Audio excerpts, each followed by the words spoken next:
মধ্যেখানে আর একটা কথা বলেনি, যেটা শতদিন বলা আছে, মনে আছে, যে ছেলে মেয়ে বেশি হলে টাকা বেশি হয়, ছেলে মেয়ে কম হলে টাকা কম হয়, ছেলে মেয়ে বেশি হলে ইহকালে লাভ, ছেলে মেয়ে বেশি হলে পরকালে লাভ, ছেলে মেয়ে কম হলে ইহকালে লস, ছেলে মেয়ে কম হলে পরকালে লস।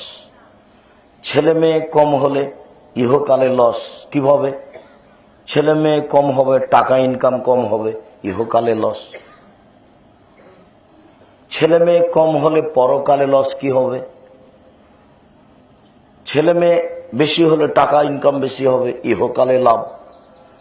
ছেলে মেয়ে কম হলে পরকালে লাভ ক্ষতি হবে। কি করে?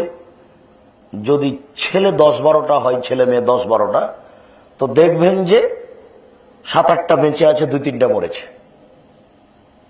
আপনারা প্রায় সবাই আপনারা দেখেন যে আমরা 8 ভাই বোন ছিলাম, 10 ভাই বোন, 2টা মরেছে, আর আমরা 8 জন আছি। তাহলে কত লাভ!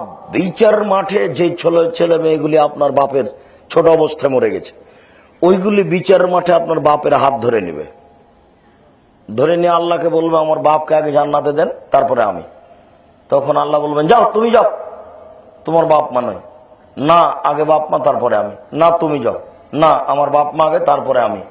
না, তুমি যাও। না, আমার বাপ মা আগে তারপরে তুমি। কোনো মতেই বুঝবে না ওই ছেলে। তখন আল্লাহ বলবেন যা যা, তোমার বাপকে নিয়ে যাও, যা। তো এইটা কত বড় সুবিধা, এইটা কি এখন আমি বুঝাতে পারবো? এটা তো সম্ভব নয়।